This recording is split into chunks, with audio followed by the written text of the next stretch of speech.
Bago pa man sumikat ang araw sa San Roque, gising na si Emilio, isang payak na magsasakang pinaglihi sa tiyaga.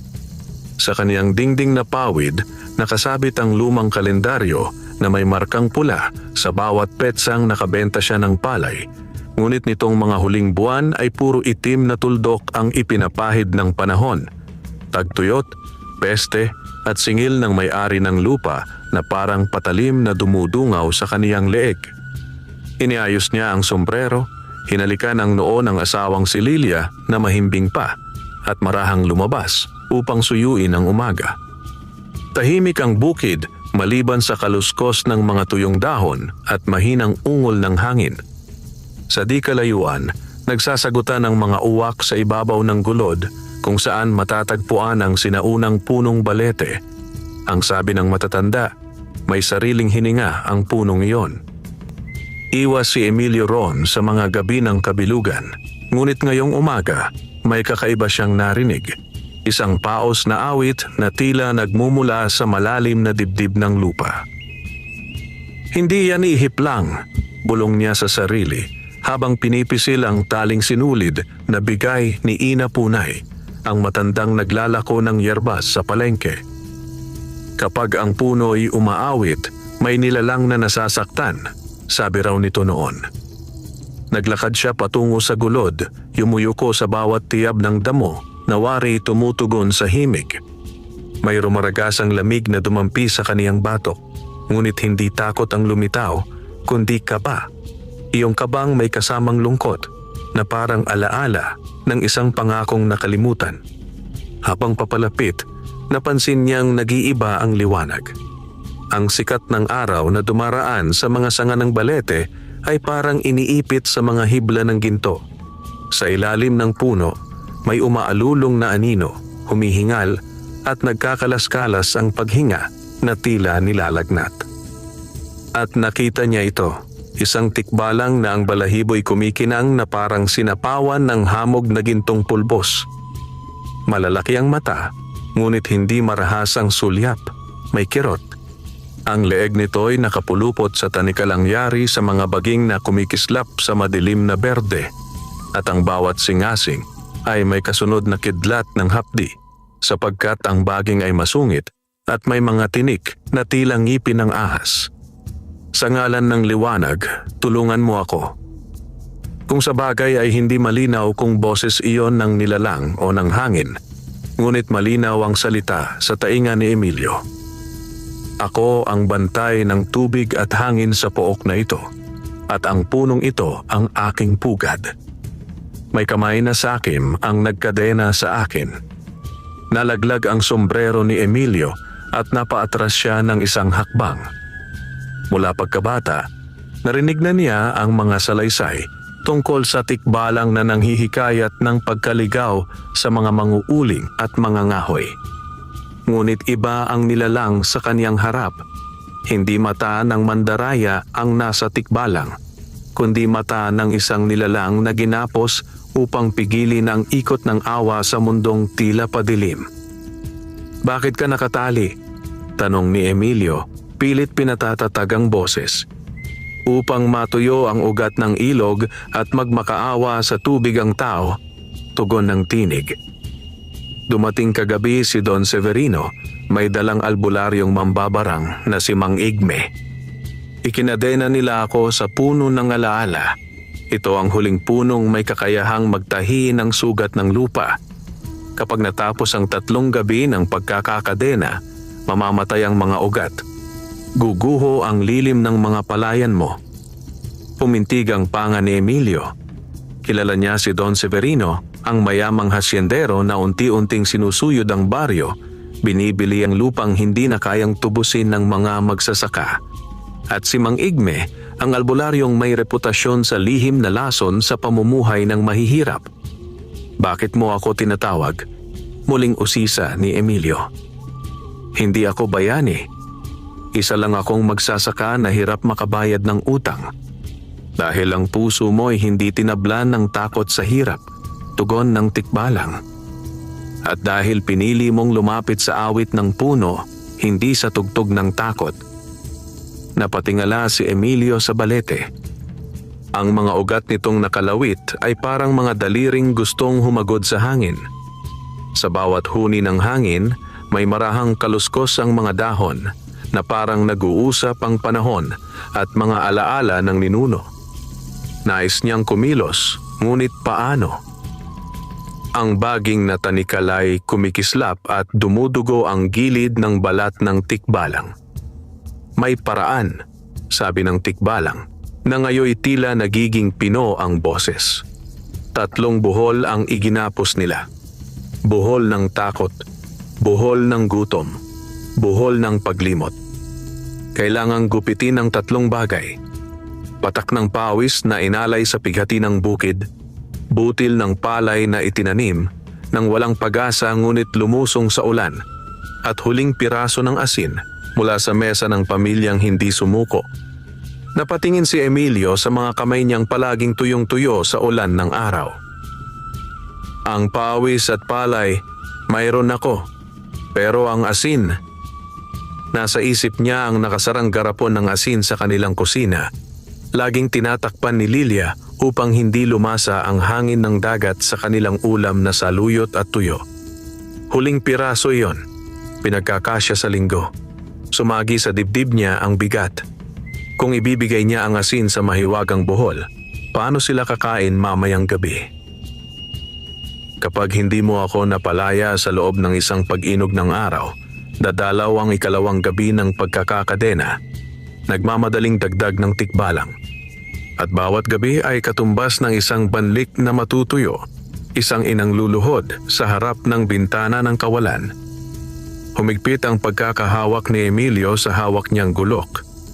Hindi ito panggupit ng baging na tulad niyon, ngunit iyon lang ang mayroon siya. Maghihintay ka, sabi niya, tumindig. Babalik ako. Babalik ka, ulit ng tikbalang, at sa kaniyang ulirat ay may bahagyang ningning na parang umuusok na sinag sa dapit hapon. Bumaba si Emilio mula sa gulod. Halos takbuhin ang makitid na daan pabalik sa kanilang kubo. Sa pinto, sinalubong siya ni Lilia na may dalang palanggana ng binabad na bigas. Saan ka galing? May naririnig akong masamang balita. May tauhan daw si Don Severino na umiikot. May kailangan akong gawin, sagot niya. Hinahabol ang hininga. Kailangan ko ang asin. Napakunot ang noo ni Lilia. Huling garapon na natin iyon, Emilio. Baka wala tayong may pangasim sa nilugaw. Napatingin siya sa asawa at sa saglit na iyon, nakita niya ang maputlang nanganganinag na mukha ni Lilia, ang mga daliri nitong may kapirasong galos sa paglilinis ng palay, ang mata nitong may butil ng pagod ngunit hindi nawawala ng sabaw ng pag-asa. May nilalang na nangangailangan, at kung hindi ko tutulungan, mamamatay ang ugat ng bukid natin, mawawala ang tubig. Tahimik na tinitigan siya ni Lilia. Sa pagitan ng kanilang mga titig, bumigat ang hangin, hindi dahil sa galit, kundi sa timbang ng pagpili. Sa huli, tumalikod si Lilia, kinuha ang garapon na may nakasulat na asin, huwag uubosin, at iniabot sa kanya. Kung ito ang magliligtas sa tubig na tutulong sa mga palay natin, dyan na yan. Pero manunumpa ka sa akin, Emilio. Uuwi ka bago lumubog ang araw. Manunumpa ako, sagot niya. At mabilis na niyakap si Lilia bago sumugod palabas, dala ang gulok, ilang tangkay ng palay na kanilang itinago bilang binhi, at ang garapon ng asin na kumikintab sa liwanag. Sa daan, nasalubong niya ang 2 tauhan ni Don Severino, sina Cardo at Monching, parehong may dalang pamalo.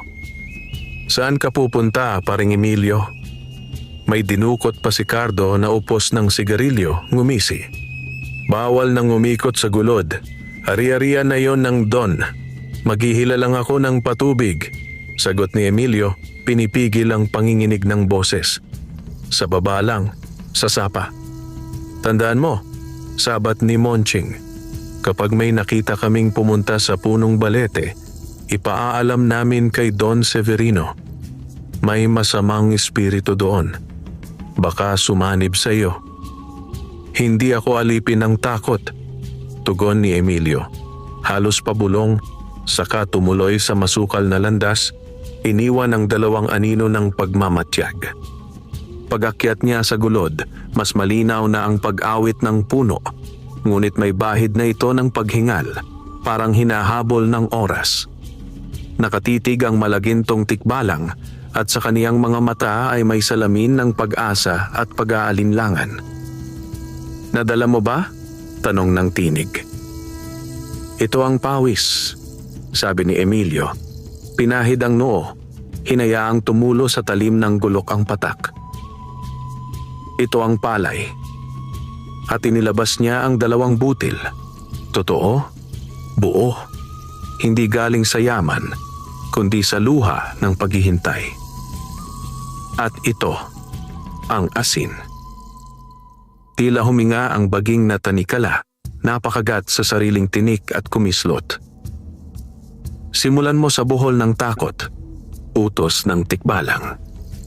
"Makikita mo ito sa ugat na may aninong itim kahit sa liwanag." Lumuhod si Emilio at pinagmasdan ng baging. May 3 buhol sa iba't ibang bahagi. Ang isa ay may pawis ng dagim. Madilim, malamig, nanginginig. Ang ikalawa ay tuyot at nangingitim na parang kinain ng gutom. Ang ikatlo'y maputla, halos wala ang kulay. Diyan siguro nakatira ang paglimot. Binalutan niya ng patak ng pawis ang unang buhol. Ang gulok ay kumislap sa sinag at sa marahang pag-igkas ay parang musika ang pagkat ng hibla. Ting! Umuga ang puno at ang tikbalang ay nakahinga ng mas maluwag, ngunit nanatiling tanikalang mahigpit ang iba pa. Ngayon ang gutom, wika ng tikbalang, medyo masigla. Ilapat mo ang butil ng palay at huwag mag-atubili. Nanginginig ang kamay ni Emilio. Inilapat niya ang unang butil sa tuyo at marupok na buhol.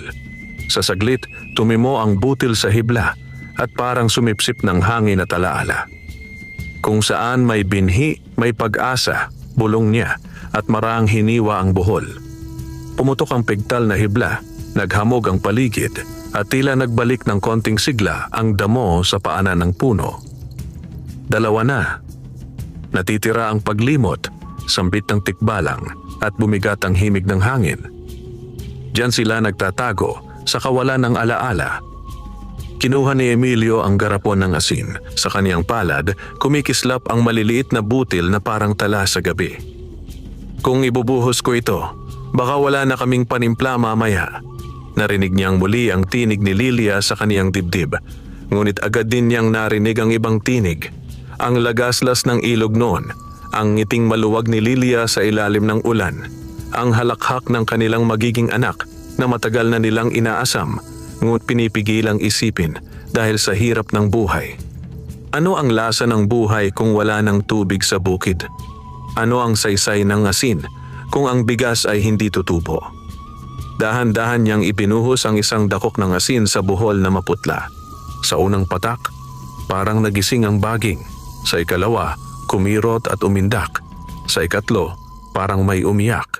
Hindi ang tikbalang, hindi ang puno, kundi ang mismong alaala ng lupang nakalimot. "Tandaan mo kami," bulong ng hangin. Huminga ng malalim si Emilio at hinataw ang buhol.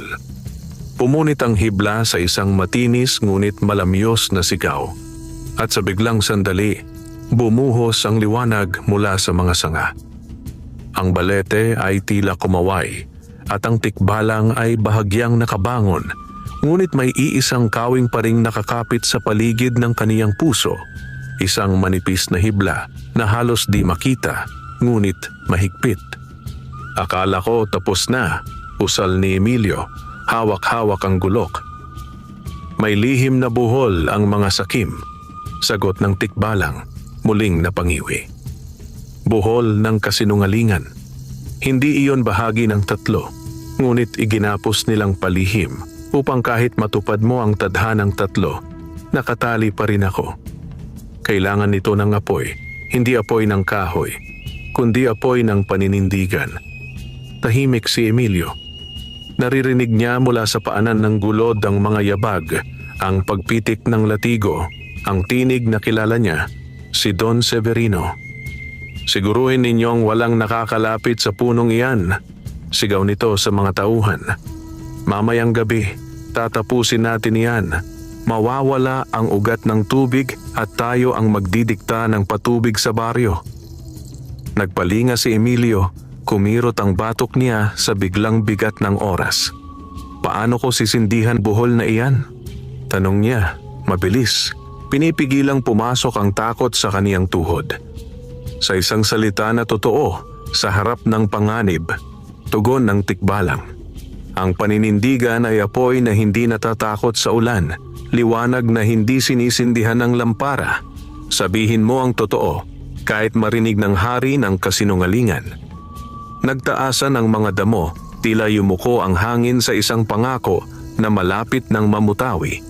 Naririnig na ni Emilio ang papakitid na pagitan ng paghihintay at pagkatuklas. Papalapit sina Don Severino, may mga ilaw na parol, may mga pamalo at kutsilyo. Sa di kalayuan, may kaluskos din ng mga kapitbahay na hindi matapang. Mga matang nanonood, mga bibig na takot magsalita. Tinapik ni Emilio ang dibdib niya, pinagmasdan ang liwanag sa mga mata ng tikbalang. Kung ganon, hayaan mong ako ang maging apoy. Bulong niya. Inangat niya ang ulo, tumindig sa harap ng puno at sinalubong ang unti-unting paglitaw ni na Don Severino at mga tauhan nito sa anino ng umagang nagsisimula palang maging araw. Anong ginagawa mo riyan, Emilio? Usal ni Don Severino, malamig ang titig at magaan ang ngisi. Iyan ay lupang pribado at iyan ay punong may lasong sumpa. Layas. Hinugot ni Emilio ang boses na hindi naligaw. Ang boses na hindi para sa pakikipagtalo, kundi para sa pagkilala sa totoo. Ang punong ito ay hindi sumpa. Ito ang alaala ng barangay. At ang nilalang na iginapos mo, bantay ng tubig na bumubuhay sa palay naming lahat. Hindi ako aalis. Umikot ang hangin. Ang mga dahon ng balete ay pumalakpak na parang mga palad na nagigising. Kumislap ang manipis na buhol sa dibdib ng tikbalang, parang hibla ng usok na nahuli sa sinag. Ayan, bulong ng tikbalang. Umaalab. Walang bantay-bantay dito, singhal ni Don Severino, kumaway sa mga tauhan. Hulihin ang lalaking iyan. Turuan kung sino ang tunay na may-ari. Tumapak si Emilio pasulong, hindi na nakatagong takot, kundi malinaw na paninindigan. Walang tunay na pagmamay-ari ang sinumang sumisira sa ugat ng buhay, sabi niya, marin ngunit payapa. Ang tubig at hangin, hindi pag-aari, hinahiram ng lahat. Sa mismong sandaling iyon, parang may nagliyab na walang usok. Ang manipis na hibla sa dibdib ng tikbalang ay nagningas na parang sinag mula sa loob. Pumutok iyon sa isang malambing na pagsabog at ang tanikala ay tuluyang nalaglag. Umuga ang lupa, hindi sa lindol kundi sa paghinga ng punong matagal na pinigilan. Nakatindig ang tikbalang, malaya ngunit sugatan. Ang balahibo nitong ginto ay tila sinapawan ng alikabok ng umaga at sa bawat hakbang ay may kundiman ng pasasalamat. Yumuko dito kay Emilio at sa isang idlap, ang mata nito ay naging mata ng kaibigang may pangako. Ngunit hindi pa nagtatapos ang umaga. Ang mga tauhan ni Don Severino ay papalapit, nagbabantang titig at mabibigat na kamay. Sa malayo, nakasilip ang ilang kapitbahay, si Aling Tonang na nagbubunot ng damo, si Cardo na mangingisda, at ang batang si Lito na nakahalukip-kip, hindi alam kung tatakbo o titingin. Umigting ang pagitan ng takot at paninindigan, at ang balete ay muling umawit. Ngayon ay awit ng pagtindig. Tumingin ang tikbalang kay Emilio. Hindi ko kayang lumipad sa liwanag kung hindi rin malayang umaawit ang lupa, wika nito. Ihahati ko sa iyo ang isang handog, ang butil ng alaala. Kapag itinanim mo ito, babalik ang tubig sa patubig at ang palay ay uugoy kahit sa hangin ng tagtuyot. Ngunit kapalit nito, kailangan mong harapin ang 3 pagsubok: pangangalaga sa ugat, paglaya sa kapitbahay, at pagbawi sa dangal ng lupa. Tinanggap ni Emilio ang maliit na butil na kumikislap sa kaniyang palad. Hindi tulad ng palay, mas mabigat ito sa pakiramdam, parang buo ang larawan ng mga nakaraang ulan sa isang pirasong liwanag. Tanggap ko, anya, at tumingala sa papalapit na panganib. Nakahawak na sa pamalo sina Cardo at Monching. Nasaan ang lakas mo ngayon? Singhal ni Monching. Isang magsasaka laban sa amin? Hindi siya nag-iisa. Sagot ng tikbalang, tumindig sa tabi ni Emilio, at ang aninong ginto nito'y humaplos sa mga ugat ng lupa. At bago pa man sumiklab ang unang hakbang ng marahas na umaga, napansin ni Emilio ang pagkatigil ng hangin. Isang hudyat ng mas malaking kwento na magsisimula pa lamang. Ang unang kabanata ng kaniyang buhay na hindi lang tungkol sa palay, kundi sa pag-ibig sa lupa at sa liwanag na di nabibili. Sa dulo ng gulod, sumikat ang araw. Hindi marahas, kundi buong liwanag. At ang awit ng puno, na dati paos at ubo, ngayon ay buo at matatag, habang ang baryo ay nakamasid.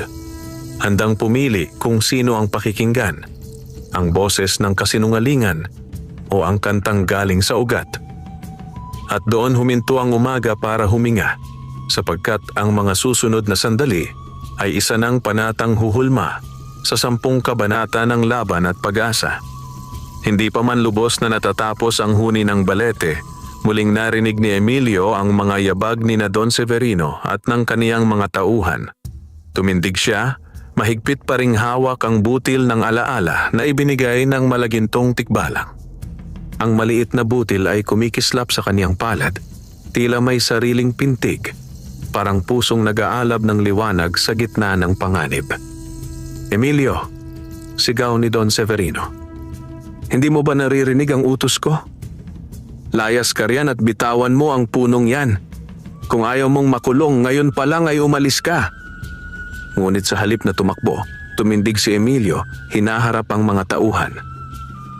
Hindi ko pwedeng iwan ang punong ito, Don Severino. Mahinahon niyang sagot. Ang puno't tubig na pinagmumula ng ating kabuhayan ay hindi ninyo pwedeng ikadena. Hindi ito lupaing pagmamay-ari ng sino man. Ito'y buhay ng buong baryo. Natawa si Don Severino, malalim at malamig. Lupa? Buhay? Ha? Ako ang may titulo. Ako ang may kapangyarihan. Wala kang karapatang sumuway sa batas ng taong may pera. Ngumisi si Mang Igme, ang albularyong mambabarang na palaging anino ng Don. Kung ayaw mong makinig sa utos, Emilio, baka gusto mong matikman ang sumpa ng mga nilalang na pinakawalan mo. Ang punong iyan ay pinagtataguan ng mga espiritong magpapahamak sa inyo. Ngunit bago pa makalapit ang mga tauhan, biglang lumakas ang hangin. Umuga ang balete at ang liwanag na galing sa katawan ng tikbalang ay kumalat, parang gintong alon. Tinamaan nito ang mga pamalo na biglang nagliyab at natunaw sa lupa. Napatigil ang lahat. Umalis na kayo, mahinahong wika ng tikbalang, ngunit ang boses nito'y umalingaw-ngaw sa buong gulod. Ang sino mang may kasakiman sa puso ay hindi makalalapit sa punong pinahiran ng alaala. Napasigaw si Don Severino. Babalikan kita, Emilio. Hindi mo alam kung sino ang kalaban mo. At sa isang kumpas ng kamay, iniwan niya ang lugar kasama ang kaniyang mga tauhan. Naglalagablab ang mga mata sa galit. Pag-alis nila, humupa ang hangin. Lumapit si Emilio sa tikbalang, na ngayoy malaya ngunit mahina pa rin. Salamat, sabi niya. Ngunit paano na tayo ngayon? Babalik sila. Ngumiti ang tikbalang at sa unang pagkakataon ay nakita ni Emilio ang kakaibang ningning sa mga mata nito. Hindi na liwanag ng takot kundi ng pag-asa. Kailangang itanim mo ang butil ng alaala bago lumubog ang araw. Sa ilalim ng ugat ng punong ito, doon mo ito ibaon. Kapag ito'y tumubo, babalik ang daloy ng tubig sa buong baryo at muling mabubuhay ang mga palay. Lumuhod si Emilio, binungkal ang lupa gamit ang kamay. Mainit-init pa ang lupa, ngunit tila humihinga. Dahan-dahan niyang inihulog ang butil sa ilalim ng ugat ng balete. Sa sandaling tumama ito sa lupa, biglang sumiklab ang gintong liwanag at ang mga ugat ng puno ay tila nagising. Diyos ko, bulong ni Emilio. Parang tumitibok ang lupa. Ang butil ng alaala ay hindi ordinaryong binhi, paliwanag ng tikbalang. Buto ito ng katotohanang matagal nang nakalimutan ng mga tao. Ang ugnayan ng tao, lupa at kalikasan. Kapag tumubo ito, magbabalik ang balanse. Ngunit may 3 pagsubok kang haharapin. Emilio. Napatingala si Emilio. 3 pagsubok? Una, sabi ng tikbalang. Ang pagsubok ng ugat. Kung paano mo mapoprotektahan ang butil laban sa mga kamay ng kasakiman. Pangalawa, ang pagsubok ng tubig. Ang paninindigan mo kapag dumating ang tukso ng yaman kapalit ng lupa. At panghuli, ang pagsubok ng liwanag. Kapag dumating ang oras na kailangan mong pumili kung sino ang ililigtas, ang sarili mo o ang buong baryo. Tahimik si Emilio. Naririnig niya sa loob ng isip ang dagundong ng sariling takot. Ngunit naalala niya ang mukha ni Lilia at ang ngiti nito tuwing sila'y magkasabay mag-ani sa ulan. Kung ito ang tadhanang ibinigay sa akin, sabi niya, tatanggapin ko. Nang gabing iyon, bumalik si Emilio sa kanilang kubo, pagod ngunit puno ng pag-asa. Si Lilia ay nag-aabang sa pinto, may hawak na lamparang kumikislap. Akala ko hindi ka na babalik, sabi nito, may halong kaba at luha. Bumalik ako, tugon ni Emilio, at may panibagong simula. Ikinuwento niya ang lahat, ang punong umaawit, ang malagintong tikbalang, at ang butil ng alaala. Tahimik lamang si Lilia habang nakikinig. Ngunit sa bawat salita ng asawa, nararamdaman niyang nagiging totoo ang mga himala sa loob ng kanilang puso. Kung ganon, sabi ni Lilia, bantayan natin ang butil na iyan kahit anong mangyari. Lumipas ang 3 araw at unti-unting nag-iba ang hangin sa baryo. Ang mga ilog na tuyo ay nagsimulang umagos muli at ang mga palay ni Emilio ay unti-unting tumubo ng masigla. Ngunit kasabay nito, kumalat din ang balitang ang puno sa gulod ay may gintong nilalang at panggagaway na ginamit ni Emilio para yumaman. Si Don Severino, sa kabilang dako, ay nag-utos kay Mang Igme na gumamit ng itim na dasal upang patayin ang ugat ng puno at mabulok ang butil bago ito tuluyang mamulaklak. Kung hindi natin mauubos ang ugat, tayo ang mauubos, wika ng Don. Ihanda ang ritual sa 7 gabi. At sa panahong iyon, habang natutulog si Emilio at si Lilia, sa ilalim ng lupa ay nagsisimulang gumalaw ang mga ugat ng kasamaan, mga aninong gustong lamunin ang liwanag ng butil ng alaala. Ngunit sa ibabaw ng lupa, sa bawat tibok ng hangin, ang tikbalang ay nagbabantay mula sa lilim ng buwan. Tahimik ngunit handang ipaglaban ang kaibigan niyang magsasaka. At sa pagdampi ng unang hamog ng umaga, nagsimula na ang unang pagsubok, ang pagsubok ng ugat. Makalipas ang ilang araw mula nang itanim ni Emilio ang butil ng alaala sa ilalim ng punong balete, nagsimulang magbago ang anyo ng kanilang baryo. Ang dating tuyong mga palayan ay unti-unting nagkakaroon ng buhay. Muling umagos ang tubig sa patubig at ang mga punla ay nagsimulang sumibol na parang ginising ng isang mahiwagang awit. Ang mga tao sa baryo ay nagulat ngunit ang ilan ay may pagdududa. Hindi kaya pangkukulam ang dahilan ng biglang pagyabong ng bukid ni Emilio? Bulong ni Aling Pepang sa kaniyang kapitbahay. Baka may pinakawalan siyang espiritu sa punong iyon sa gulod. Sagot naman ni Mang Tano. Mula nang sumiklab ang liwanag doon, parang may kakaibang lamig sa hangin. Ngunit para sa mag-asawang Emilio at Lilia, iyon ay biyayang sagot sa kanilang dasal. Araw-araw binibisita nila ang punong balete. Doon madalas nilang marinig ang mga ugat na humuhuni, parang may sariling musika.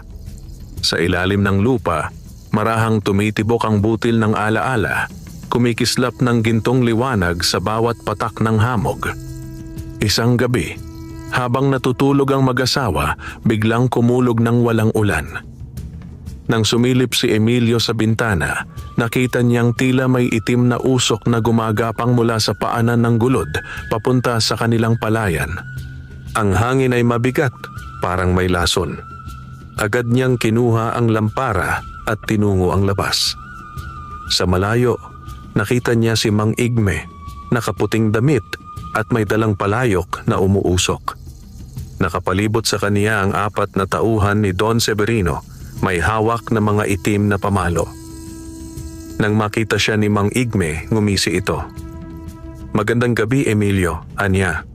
"Narinig kong lumalago na ang iyong palay. Sayang, hindi na iyan tatagal." "Anong ibig mong sabihin?" sigaw ni Emilio. "Ang lupa na nagbibigay ng sobra ay dapat kurutin pabalik," sagot ng mambabarang. "Iyon ang utos ng iyong Don." Pagkasabi nito, ibinuhos ni Mang Igme ang laman ng palayok sa lupa. Itim na langis na agad nagmistulang buhay, gumagapang at umuungol. Sa sandaling iyon, dumilim ang paligid. Ang hangin ay nagkaroon ng amoy ng bulok na laman at ang mga dahon ng palay ay nagsimulang kumulubot. Naramdaman ni Emilio ang dagundong ng lupa, parang may nilalang na gumigising sa ilalim nito. "Hindi mo pwedeng sirain ang binhing iyon," sigaw niya, sabay takbo papunta sa gulod. Ngunit bago siya makarating, may tumigil sa kanya. Isang malaking nilalang na galing sa liwanag. Ang malagintong tikbalang ay lumitaw. Mas maliwanag kaysa dati, ngunit may bakas ng pagod sa mga mata. "Emilio," sabi nito, "dumating na ang unang pagsubok. Ang ugat ng kasamaan ay gustong lamunin ang butil ng alaala. Kailangan mong pumili. Tatakbo ka ba sa takot o haharapin mo ito ng walang sandata kundi ang katotohanan ng iyong puso?" Bago pa man makasagot si Emilio, umangat ang lupa. Mula sa ilalim ng balete, may sumirit na makapal na usok at nagkatawang anino, isang dambuhalang nilalang na yari sa putik, mga ugat at mga bulok na dahon. Ito ang halimaw ng ugat, nilalang ng sumpa na nilikha ni Mang Igme upang kainin ang liwanag ng butil. Sa bawat hakbang nito, nanginginig ang lupa.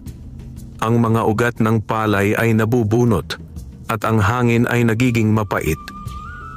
Lumapit si Emilio, dala lamang ang kaniyang gulok na kalawangin. "Hindi ako susuko," sigaw niya. "Ang punong ito ay buhay ng aming baryo. Hindi mo kaya ang kapangyarihan ng lupa na nilason ng kasinungalingan." Sigaw ni Mang Igme, tumatawa. Ngunit bago tuluyang makalapit ang halimaw, lumapit ang tikbalang kay Emilio. "Ang gulok mo ay walang silbi laban sa kasamaan," sabi nito. "Ngunit ang liwanag ng loob mo ay sandata ng mga tunay na anak ng lupa. Hawakan mo ito." Inilapat ng tikbalang ang kamay sa dibdib ni Emilio at biglang nagliwanag ang kaniyang katawan. Ang gulok sa kaniyang kamay ay nagbagong anyo, naging gulok na ginto. May ukit ng mga lumang baybayin na kumikislap sa dilim. "Emilio," bulong ng tikbalang, "putulin mo ang ugat ng kasamaan, ngunit huwag mong patayin ang lupa. Ang kasamaan ay parang damo. Hindi pwedeng tanggalin kung hindi mo rin uunawain na ang ugat nito." Sumugod si Emilio, ang gintong gulok ay nagliliyab sa bawat hiwa. Sa unang hampas, naghiwa ang halimaw at sumirit ang itim na usok, ngunit mabilis itong bumalik. Ang bawat saksak ay parang binabalikan ng anino. Hanggang sa maisip ni Emilio ang aral ng tikbalang, huwag patayin ang lupa. Kaya sa halip na tuluyang hiwain, Sinubukan niyang hugutin ang mga ugat ng halimaw, isa-isa, at ibinaon muli sa lupa. Sa bawat ibinabalik niyang ugat, may sinag na lumalabas mula sa butil ng alaala sa ilalim ng puno. Ang tikbalang ay umawit, isang awit na parang panalangin sa hangin. Ang himig nito'y tumama sa lupa at ang mga ugat na itim ay nagsimulang mamuti, parang nilinis ng ulan. Nang matapos ang awit, huminto ang halimaw. Unti-unti itong naglaho at ang lupa ay muling huminga. Napaluhod si Emilio, pagod at nanginginig. "Tapos na ba?" tanong niya. "Hindi pa," sagot ng tikbalang. "Napatunayan mong kayang mong harapin ang ugat ng takot, ngunit tandaan mo, ang kasamaan ay hindi agad namamatay. Naghihintay lamang ito ng bagong dilim." Sa malayo, narinig nila ang tawa ni Mang Igme na papalayong naglalakad. "Hindi pa tapos ang laro, Emilio," sigaw nito. "Ang ugat ay buhay at sa tubig ito muling isisilang." Kinabukasan, natuklasan ni Emilio na muling dumaloy ang tubig sa kanilang patubig. Ngunit napansin niyang ang tikbalang ay tila nanghihina. "Bakit parang lumiit ang liwanag mo?" tanong niya. "Sa bawat pagsubok na iyong nalalampasan, Emilio," sagot ng tikbalang, "isang bahagi ng aking kapangyarihan ang napupunta sa iyo. Iyan ang kapalit ng pagtitiwala ng kalikasan sa puso ng tao." Ngumiti si Emilio. "Kung ganon, hindi mo kailangang mag-isa. Hanggat may mga magsasakang tulad ko, may magbabantay sa lupa." Tumingala ang tikbalang at sa unang pagkakataon, nakita ni Emilio na ito ay lumuluha ng gintong patak. "Hindi ako umiiyak sa lungkot, kaibigan," sabi nito. "Ito ay luha ng pag-asa. Sapagkat alam kong sa puso mong marangal, muling isisilang ang liwanag ng lupa. At sa pag-ikot ng araw, habang ang hangin ay muling bumabalik sa lambing, isang mahiwagang bulaklak ang tumubo sa tabi ng ugat ng punong balete. Gintong dilaw, kumikislap sa ilalim ng araw."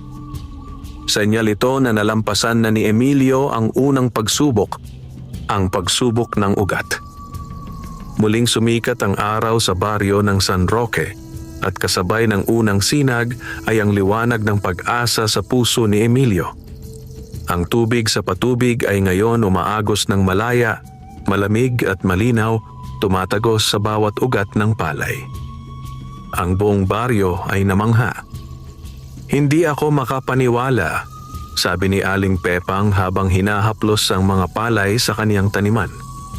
"Parang ginising ng milagro ang mga pananim natin." Ngunit sa gitna ng tuwa, may ilan pa ring nagdududa.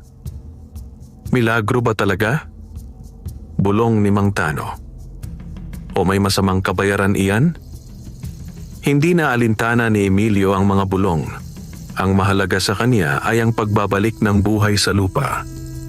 Tuwing hapon, bumibisita siya sa punong balete kasama si Lilia. Doon nila naririnig ang mahinang awit ng mga ugat at ang banayad na tawa ng malagintong tikbalang na ngayon ay nakaupo sa lilim, nakamasid sa malayo. "Emilio," wika ng tikbalang, "natapos mo ang unang pagsubok. Ngunit ngayon ay paparating na ang pangalawa, ang pagsubok ng tubig. Sa tubig, nasusubok ang katapatan ng puso, sapagkat ang tubig ay biyaya at tukso sa parehong anyo." Sa kabilang dako ng baryo, si Don Severino ay hindi pa rin natitinag sa galit. "Hindi ako papayag na ang isang tulad ni Emilio ay maging bayani ng mga tao," sigaw niya sa kaniyang tauhan. "Kung sa lupa ay natalo tayo, sa tubig tayo babawi." Tinawag niya si Mang Igme. "Gamitin mo ang dasal ng anino. Patuyuin mo ang ilog, ngunit huwag mong ipakita na tayo ang may kagagawan. Gamitin mo ang pangalan ni Emilio. Ngumisi ang albularyo. Maiintindihan ko, Don. Kapag natuyo ang tubig, ang mga tao mismo ang lalaban sa kanya. At ng gabing iyon, Sa ilalim ng dilim, isinagawa ni Mang Igme ang itim na ritual. Inihulog niya sa ilog ang 3 patak ng dugo ng paniki at binigkas ang sumpa. Tubig ng lupa sa kasinungalingan lumayo, sa puso ng may malinis na hangarin, humina ka. Biglang dumilim ang langit, ang mga isda ay naglutangan at ang tubig ay nagsimulang umatras, parang tinatanggalan ng hininga. Kinabukasan, nagulat ang mga taga-baryo. Ang ilog na dati umaapaw ay biglang natuyo. Ang patubig ni Emilio ay unti-unting natigil at ang mga palay na bago pa lamang tumubo ay nagsimulang matuyuan. Si Emilio ang dahilan, sigaw ng isa. Ginamit niya ang engkanto para sa sarili niyang bukid, ngayon tayo ang pinaparusahan. Baka niloko lang tayo niyan, dagdag ng iba. Tingnan ninyo, sa kanya lang may tubig kahapon. Nasaktan si Emilio sa mga salitang iyon, ngunit hindi siya sumagot. Alam niyang may nangyayaring mas malalim. Kaya agad siyang nagtungo sa gulod upang humingi ng tulong sa tikbalang. Pagdating niya roon, nakita niyang ang punong balete ay nananahimik at ang tikbalang ay nakaluhod sa tabi ng ugat, halatang nanghihina. Emilio, mahinang sabi nito, may kamay ng kasamaan sa tubig. Ang sumpa ay mula sa dugo at kasinungalingan. Kailangan mong hanap ng pinagmulan bago tuluyang mamatay ang ilog. Ano ang dapat kong gawin? Tanong ni Emilio. Bumaba ka sa ilalim ng ilog. Hanapin mo ang bato ng daloy, ang puso ng tubig. Doon nakatali ang sumpa. Gabi na nang magtungo si Emilio sa natuyong ilog. Bitbit ang lampara at ang gintong gulok, sinimulan niyang hukayin ang gitna ng ilog. Habang palalim ng palalim, naririnig niya ang mga tinig ng tubig, mga himig ng kalikasan na umiiyak.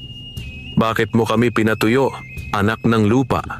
Bulong ng tinig. Hindi mo kami nilapitan. Hindi ko kayo nilimot, sagot ni Emilio. May humadlang sa inyo, isang sumpa.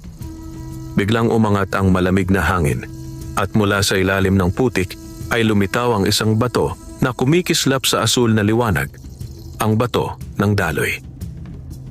Ngunit sa paligid nito ay nakabalot ang mga itim na ugat, parang mga palikpik ng anino, sumisipsip ng liwanag. Emilio! Narinig niyang sabi ng tikbalang mula sa di kalayuan, huwag mong puwersahin. Ang sumpa ay hindi kayang putulin ng lakas. Kailangan mong ibalik ang katotohanan sa tubig, ang paninindigan sa harap ng kasinungalingan. Naisip ni Emilio ang mga taong nagagalit sa kanya, ang mga paratang at ang mga mata ng mga kapitbahay na dati kaibigan. Ngunit naalala rin niya ang mga araw na nagtiwala siya sa lupa kahit walang kasiguraduhan. Kahit walang maniwala, mananatili akong tapat, bulong niya. Dahan-dahan niyang inilubog ang kamay sa putik at hinaplos ang bato. Sa sandaling iyon, nagliwanag ang gintong marka sa kaniyang braso, ang tanda ng basbas ng tikbalang. Muling umawit ang lupa at ang tubig ay biglang bumalik, mas malakas kaysa dati. Sa ilalim ng ilog, naglaho ang mga itim na ugat at napalitan ng liwanag. Ngunit habang umaagos ang tubig, nakita niya sa kabilang pampang si Mang Igme. Nakangisi, ngunit ang mukha ay may takot. Hindi mo alam ang iyong sinimulan, Emilio, bulong nito. Kapag napawi mo ang sumpa, mabubunyag din ang tunay na mukha ng Don. At iyon ang hindi niya mapapatawad. Kinabukasan, muling umagos ang tubig sa buong baryo. Ang mga tao ay nagalak at ang mga palay ay muling tumindig sa init ng araw. Ang mga dating nagduda ay napayuko sa hiya. Lumapit si Aling Pepang kay Emilio. Patawad, hiho. Nagpadala kami sa takot. Ang totoo, ikaw pala ang nagligtas sa atin. Ngumiti si Emilio. Hindi ako ang nagligtas, sabi niya. Ang lupa at tubig ang tunay na bayani. Ako'y tagapagbantay lamang. Sa likod niya, nakatayo ang malagintong tikbalang, tahimik at marangal. Natapos mo ang ikalawang pagsubok, wika nito. Ngayon, naghihintay na ang pangatlo, ang pagsubok ng liwanag. Sa liwanag, kailangang pumili ang puso, alay o kapalit, sarili o bayan. At sa malayo, mula sa hasyenda ni Don Severino, umalingaw-ngaw ang malalim na halakhak, tila hangin ng bagyong paparating. Kung ayaw mo akong sundin, Emilio, sigaw ng Don, papatayin ko ang liwanag mo mismo. Tahimik si Emilio, ngunit sa kaniyang dibdib, ang gintong liwanag ng katotohanan ay lalo pang kumikinang. Lumipas ang ilang araw matapos ang pagbabalik ng tubig sa baryo ng San Roque. Ang mga tao ay muling nagbubunyi. Ang mga bata ay nagsisisigaw sa sapa. At ang mga magsasaka ay muling nag-aararo. Ang mga halaman ay sariwa. At ang hangin ay may amoy ng bagong buhay. Ngunit sa puso ni Emilio, may kakaibang kabigatan. Araw-araw niyang nararamdaman na parang may matang nagmamasid mula sa malayo. Mga aninong tahimik ngunit mapanganib. Alam niyang hindi pa tapos ang lahat. Ang pagsubok ng liwanag, ayon sa malagintong tikbalang, ang pinakamabigat sa lahat. Sa liwanag nasusubok ang kaluluwa ng tao, wika ng tikbalang. Dahil minsan, ang liwanag ay hindi laging biyaya. Minsan, ito ay apoy na sinusunog ang puso upang makilala ang katotohanan. Sa kabilang panig ng baryo, naglalasing si Don Severino sa veranda ng kaniyang malaking bahay. Hindi ko hahayaang magtagumpay si Emilio, sigaw niya habang itinapon ang baso ng alak. Ang tao'y dapat lumuhod sa may kapangyarihan, hindi sa mga alamat. Tumango si Mang Igme, ang albularyong palaging nakayuko sa tabi niya. Don, sabi nito, may paraan pa. Kung hindi natin siya matalo sa lupa o tubig, tatalunin natin siya sa liwanag, sa mata ng mga tao. Paanong gagawin mo yon? Tanong ng Don. Ngumisi si Mang Igme. Ipapakita natin sa buong baryo na ang liwanag na pumapaligid kay Emilio ay sumpa, hindi biyaya. Gagawa tayo ng palabas, isang huwad na himala. Kinabukasan, kumalat sa baryo ang balita. May batang nagkasakit matapos uminom ng tubig sa sapa ni Emilio. At bago pa makapagsalita si Emilio, kumalat na ang takot. Sinabi ko na nga ba? Bulong ni Aling Pepang. May halong engkanto ang tubig. Hindi ba't siya ang may pakana sa punong yon? Dagdag pa ng iba. Baka pinakakain tayo ng sumpa. Sa gitna ng kaguluhan, dumating si Don Severino sakay ng karwahe. Mga kababayan, sigaw niya. Ako ay may dala ritual mula sa aking albularyo. Kaya kong alisin ang sumpang iyan. Ngunit kailangan nating sunugin ang punong balete na pinagtataguan ng kasamaan. Nayanig ang buong San Roque. Ang kalahati ng mga tao ay natakot at pumayag, ngunit ang kalahati ay nag-aalinlangan. Si Emilio ay napatitig sa malayo, sa gulod kung saan naroon ang punong balete. Alam niyang kung susunugin iyon, mamamatay ang butil ng alaala, ang pinagmulan ng tubig at buhay. Hindi ko pwedeng payagan, wika niya kay Lilia. Kapag nasunog ang punong iyon, mawawala ang lahat. Ngunit lumapit si Lilia, luhaan. Emilio, baka masaktan ka. Pakinggan mo muna sila. Baka may ibang paraan. Ang katotohanan ay hindi sinusunog, sagot ni Emilio. Kahit mag-apoy pa ang paligid, kailangang manindigan. At sa gabing iyon, dumating ang mga tao sa gulod, may dalang sulo at sigaw ng takot. Sunugin. Sunugin ang punong may sumpa. Sa gitna ng karamihan, tumayo si Emilio, walang sandata kundi ang liwanag ng kaniyang loob. Sa tabi niya, lumitaw ang malagintong tikbalang, ang katawan nito ay kumikislap sa ilalim ng buwan. Mga kababayan, sigaw ni Emilio. Ang punong ito ay hindi sumpa. Ito ang ugat ng ating buhay. Kapag sinunog ninyo ito, pati ang tubig, hangin at palay ninyo'y mamamatay. ngunit hindi nakinig ang karamihan. Lumapit si Don Severino, nakataas ang sulo. "Huwag kayong palinlang, tingnan ninyo, may halimaw sa likod niya." Itinuro niya ang tikbalang na sa liwanag ng apoy ay mukhang mabangis sa mata ng mga takot. Sumigaw ang ilan, "Halimaw! Engkanto! Iligtas ang baryo!" Napatitig si Emilio sa tikbalang. "Ano ang dapat kong gawin?" tanong niya. "Emilio," wika ng tikbalang, "ang oras na ito ang pagsubok ng liwanag. Kailangang pumili ka. Kapag ipinagtanggol mo ako, baka ikaw ang sunugin ng mga tao. Ngunit kapag hinayaan mo akong masaktan, mananatiling ligtas ka. Ngunit mawawala ang alaala ng kabutihan sa puso nila." Tahimik si Emilio. Tumingin siya sa apoy, sa mga taong dati kaibigan niya at sa asawa niyang umiiyak sa gilid. Sa dulo ng kaniyang dibdib, naramdaman niyang kumikislap ang gintong sinag, ang kapangyarihang iniwan ng butil ng alaala. "Kailangang manindigan," bulong niya. At humakbang siya patungo sa harap ng nag-aalab na karamihan. "Kung halimaw ang sinasabi ninyo," sigaw ni Emilio, "ako na ang unang tatanggap ng apoy, sapagkat kung ito'y kabutihan, hindi ako masusunog. Ngunit kung kasamaan, hayaang ako ang lamunin ng liwanag." Itinaas ni Don Severino ang sulo at itinapon ito sa direksyon ni Emilio. Ngunit bago pa tumama, biglang sumiklab ang liwanag mula sa lupa. Isang gintong apoy na hindi nagsusunog, kundi naglilinis. Ang mga sulo ng mga tao ay namatay at ang apoy ay napalitan ng liwanag na tila araw sa gitna ng gabi. Ang buong baryo ay napatigil.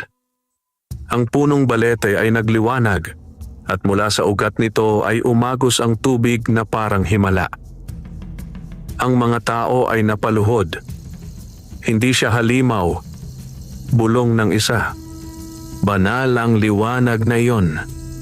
Nang mawala ang liwanag, nakita nilang si Don Severino ay nakadapa, nanginginig, at ang balat ay may itim na marka ng kasinungalingan. Tumayo si Mang Igme, nangingilid ang luha. "Patawad, Emilio," anya. "Ginamit ko ang dasal ng kasamaan, pero ngayon ko lang nakita ang tunay na liwanag." Lumapit si Emilio sa punong balete. "Wala nang kailangang masunog," sabi niya. "Ang liwanag ay hindi laban sa tao. Ito'y paalala ng kabutihan." Kinabukasan, tahimik ang buong baryo.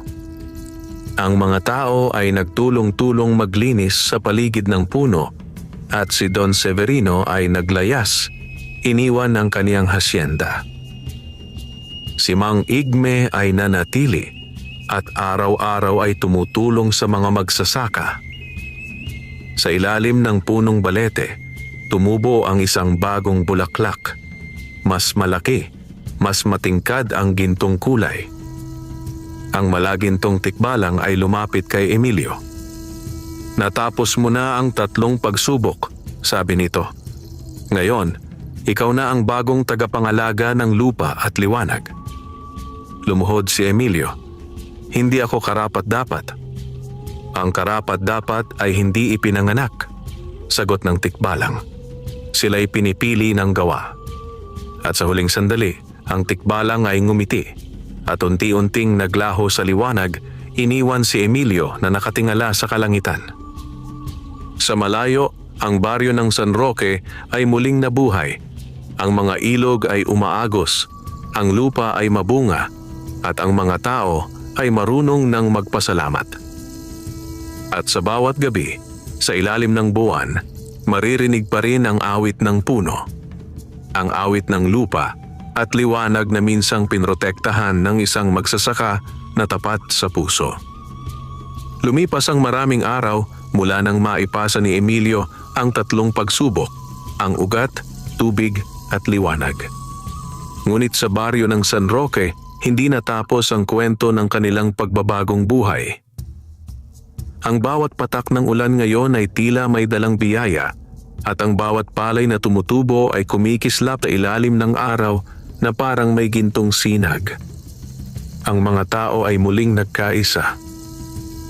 Si Aling Pepang, na dati mapanghusga, ay ngayon ay araw-araw bumibisita kay Lilia upang magdala ng pagkain.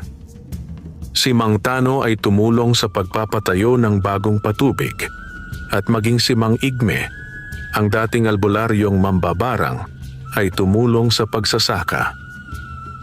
Emilio, sabi ni Mang Igme minsang araw ng pagtatanim, matagal kong ginamit ang kapangyarihan sa kasamaan. Ngunit ngayong nakita ko ang liwanag, gusto kong ibalik sa kabutihan ang natira kong lakas. Ngumiti si Emilio. Ang lupa ay marunong magpatawad, Mang Igme. Kapag tinanim mo ulit ang kabutihan, tutubo rin iyon. Sa ilalim ng punong balete, patuloy na lumalago ang butil ng alaala.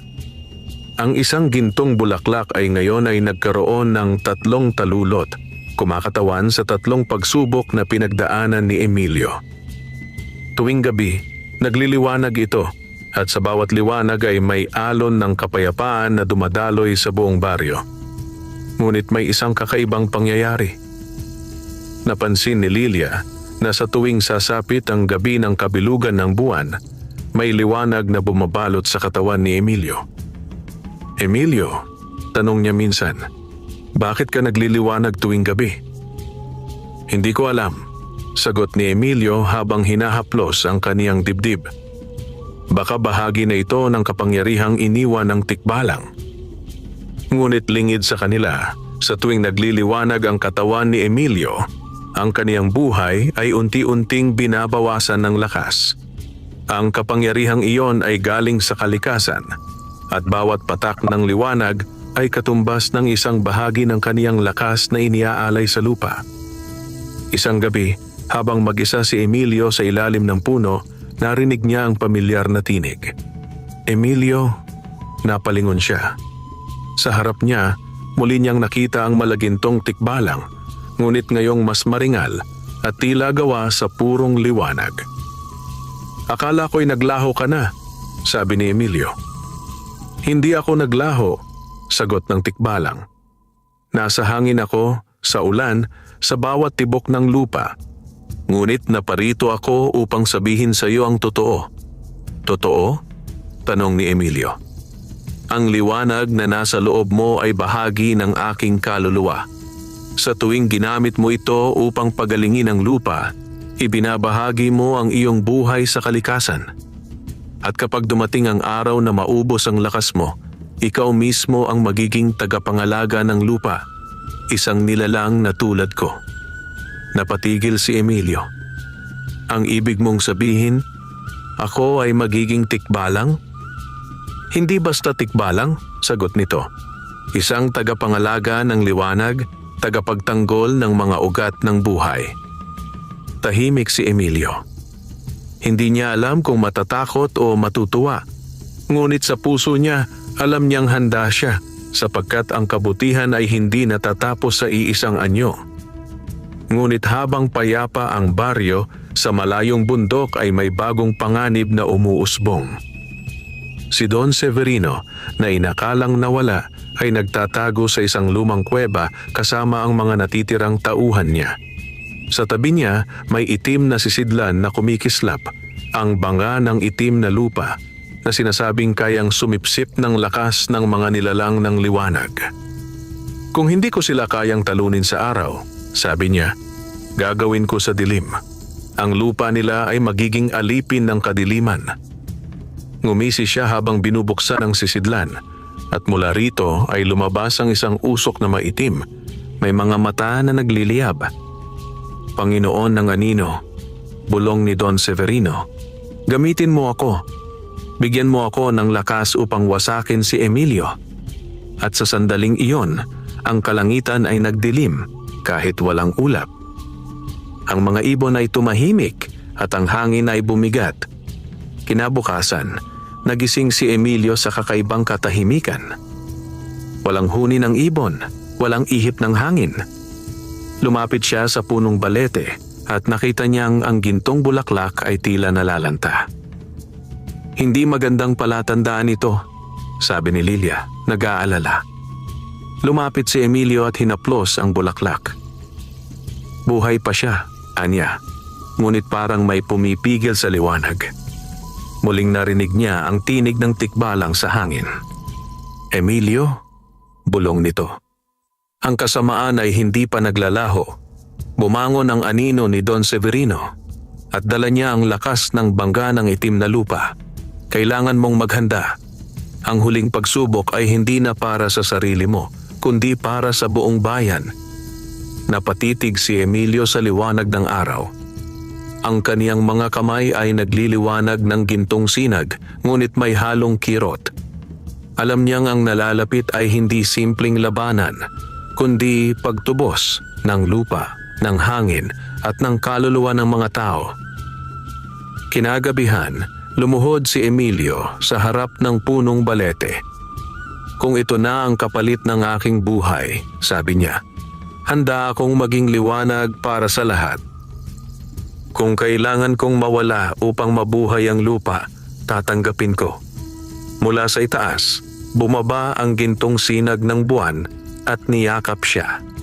Ang hangin ay nagliwanag at ang kaniyang katawan ay tila nagiging anino ng liwanag mismo. Sa malayo, sa bundok kung saan nagkukubli si Don Severino, ang mga ulap ay nagtipon. Isang bagyong hindi gawa ng kalikasan ng nagbabanta. Isang bagyong may halong galit, inggit at kasinungalingan. At sa pagitan ng liwanag at dilim, nakatindig si Emilio, isang magsasaka na ngayon ay magiging tagapangalaga ng liwanag ng lupa. Ang baryo ng San Roque ay tila nasa gitna ng dalawang mundo. Ang isa ay maliwanag at payapa, habang ang isa na may nagtatago ng paparating na dilim. Sa bawat gabi, may kakaibang ihip ng hangin na parang bulong ng panganib. Ang mga aso ay tahol ng tahol at ang mga ilog ay biglang lumalamig na parang may nilalang na lumalakad sa ilalim nito. Si Emilio ay laging nasa ilalim ng punong balete, nagbabantay sa gintong bulaklak ng alaala na ngayoy tila ng hihina. Tuwing sasapit ang dapit hapon, unti-unting namumutla ang mga talulot at sa halip na liwanag, isang mapusyaw na usok ang kumakalat mula rito. Lilia, sabi niya isang gabi, may nararamdaman akong kakaiba. Parang ang lupa mismo ay nagdurusa. Baka pagod ka lang, Emilio. Sagot ng asawa, ngunit sa loob-loob niya, nararamdaman din niya ang bigat ng hangin. Sa bundok ng itom, nagising si Don Severino sa gitna ng mga aninong pumalibot sa kanya. Ang kaniyang mga mata ay nagliliyab sa itim na liwanag. Ang kaniyang balat ay may bakas ng mga ugat na kumikilos na parang buhay. Sa kaniyang kamay, hawak niya ang banga ng itim na lupa at mula rito ay umuusok ang mga anyong anino, mga nilalang na nilikha ng kasakiman at puot. Sa wakas, sabi niya, ako na ngayon ang magiging hari ng lupaing ito. Hindi ako nilamon ng liwanag. Ako ang magiging anino nito. Sa isang kumpas ng kaniyang kamay, kumalat ang mga anino sa paligid ng bundok at ang mga puno ay natuyo. Ang mga ibon ay nahulog at ang hangin ay nagdilim. Ihanda ninyo ang daan, utos niya sa mga nilalang na anino. Ngayon natin babawiin ang liwanag ng San Roque. Kinabukasan, habang nagtatrabaho ang mga magsasaka, biglang dumilim ang langit. Ang araw ay natakpan ng ulap na parang usok. Ang mga punla ng palay ay unti-unting nangitim at ang tubig sa patubig ay nagkulay abo. Emilio! Sigaw ni Mang Igme habang tumatakbo. May mga nilalang na lumilitaw sa bukid, mga aninong walang muka. Tumakbo si Emilio papunta sa gitna ng palayan. Doon niya nakita ang mga nilalang, itim, mahahaba at tila usok na nagkakaroon ng hugis. Sa bawat hakbang nila, nalalanta ang mga halaman. Magsilayo kayo, sigaw ni Emilio sa mga tao. Ako na ang haharap sa kanila. Itinaas niya ang kaniyang mga kamay at mula sa kaniyang katawan ay lumabas ang gintong liwanag. mas maliwanag kaysa dati. Ngunit sa halip na matakot, tumawa ang mga anino. Ang liwanag mo'y may halong dugo, sabi ng isa. Kahit ikaw, unti-unti nang nagiging atin. Napaatras si Emilio. Totoo, pakiramdam niya ay may pumapasok na lamig sa kaniyang mga ugat. Ngunit bago siya tuluyang lamunin ng takot, narinig niya ang boses ng tikbalang sa hangin. Emilio, ang liwanag ay hindi ipinaglalaban sa takot. Ang liwanag ay ibinibigay. Naintindihan ni Emilio ang ibig sabihin nito.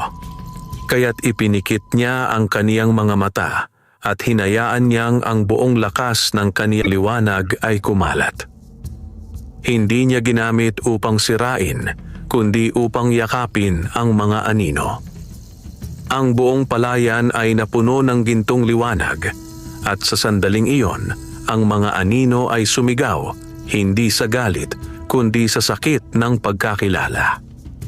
Ito ang liwanag na tinanggihan namin, sabi ng isa bago ito naglaho. Ngunit kasabay ng kanilang pagkawala, nanghina si Emilio. Ang kaniyang katawan ay lumuhod sa lupa at ang gintong liwanag sa kaniyang balat ay nagbago, naging malamlam. Lumapit si Lilia, umiyak. Emilio, huwag kang bibitaw.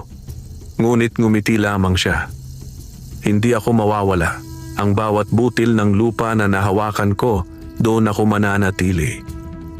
Ngunit bago pa man sila makapahinga, yumanig ang lupa. Mula sa silangan, sa paanan ng bundok, lumitaw si Don Severino. Ngayon ay isang nilalang na kalahating tao, kalahating anino. Ang mga mata nito ay itim na may apoy at ang boses niya ay parang alon ng galit. Emilio, sigaw niya. Hindi mo ako mapipigilan. Ako ang magiging Diyos ng lupaing ito. Ang mga anino'y akin at pati ang liwanag ay luluhod sa akin. Napatitig si Emilio, nangihina ngunit matatag ang loob. Hindi mo kailanman magiging alipin ng liwanag, Don Severino. Sapagkat ang liwanag ay hindi pag-aari, ito'y binibigay ng puso. Tumaas ang kamay ng Don at mula sa bangga ng itim na lupa, ay lumabas ang higanting nilalang na tinatawag na Aninong Hari, isang halimaw na gawa sa itim na usok at apoy ng kasakiman. Ngayon, Emilio, sigaw ni Don Severino, tingnan natin kung hanggang saan ang iyong liwanag. Bago pa man makagalaw si Emilio, biglang nagningning ang punong balete. Ang mga ugat nito ay gumalaw at mula sa mga dahon ay lumabas ang mga alitaptap na ginto. Ang hangin ay nagbago at ang tinig ng tikbalang ay muling narinig sa hangin. Emilio, anak ng lupa, anak ng liwanag, panahon na upang gisingin ang iyong tunay na anyo. Nanginginig si Emilio habang ang gintong liwanag sa kaniyang dibdib ay muling nag-apoy. Ang kaniyang mga mata ay nagliwanag at ang kaniyang buhok ay tila sinag ng araw. Ang bawat tibok ng kaniyang puso ay lumilikha ng musika sa hangin. Hindi ako magpapasakop sa dilim, wika niya. Ako ang magsasakang binigyan ng lupa, tubig at liwanag.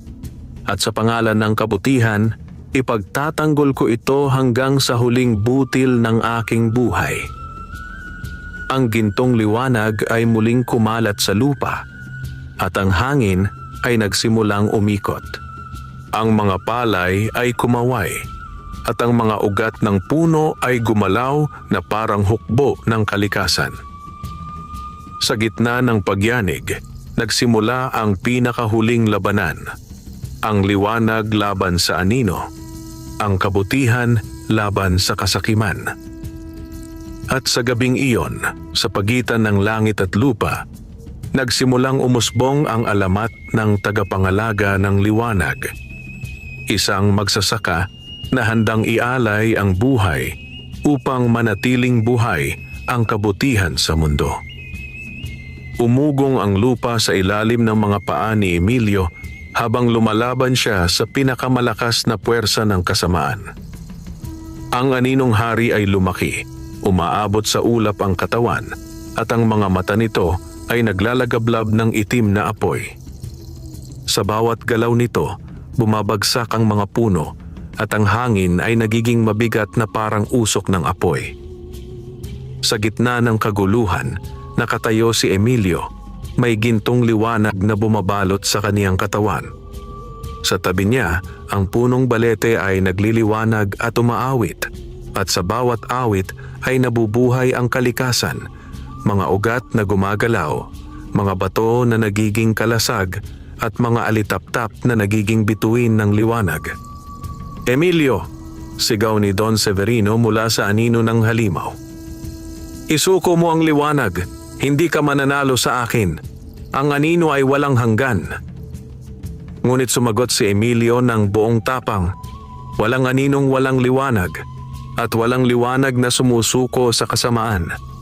Itinaas niya ang kamay at mula sa lupa ay lumabas ang gintong sinag ng kalikasan.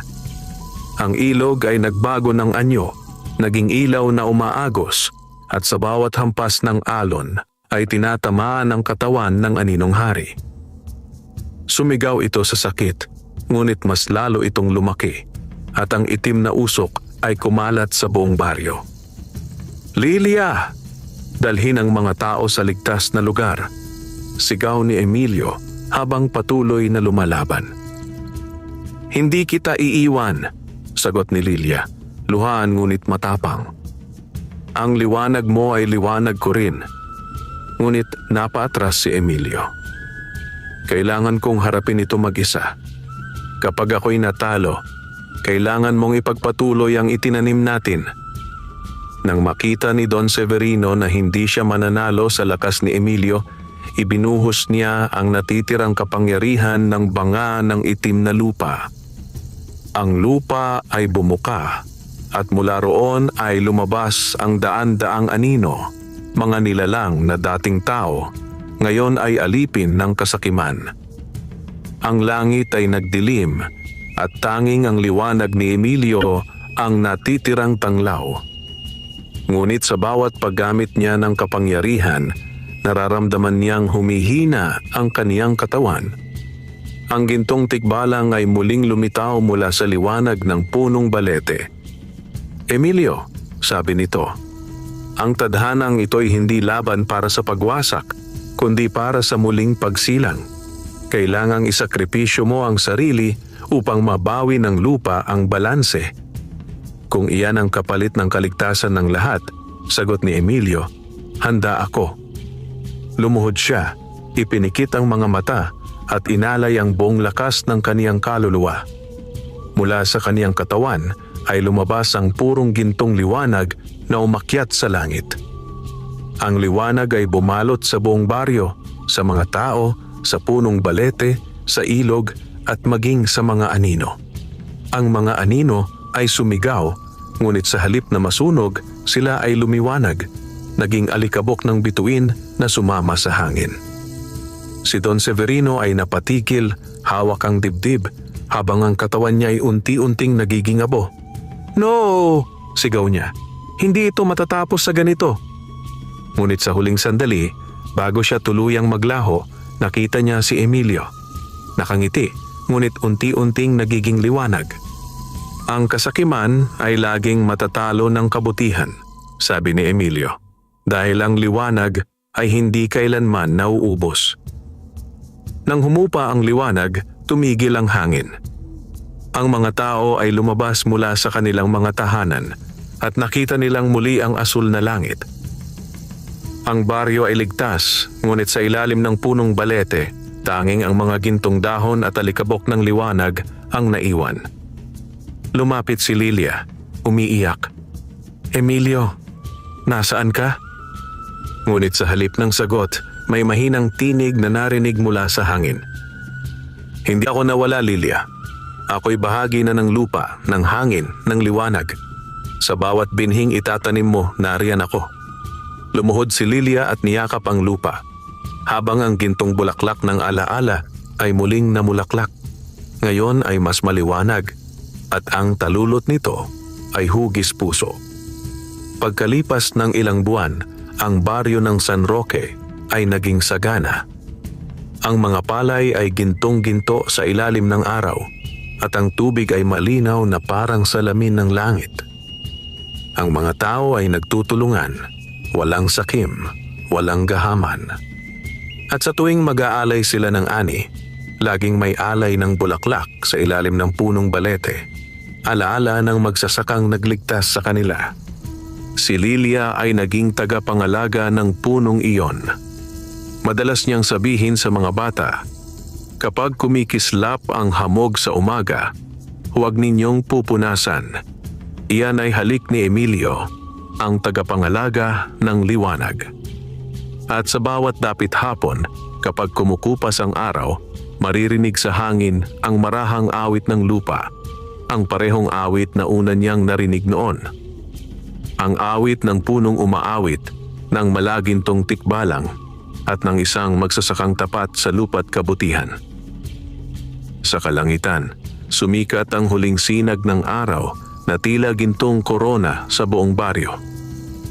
At sa ilalim ng punong balete, kung tititigan mong mabuti, may hugis ng lalaki. Nakangiti, nakatingin sa mga palay, habang ang liwanag ng kanyang kaluluwa ay patuloy na nagbabantay sa San Roque magpakailanman. Wakas,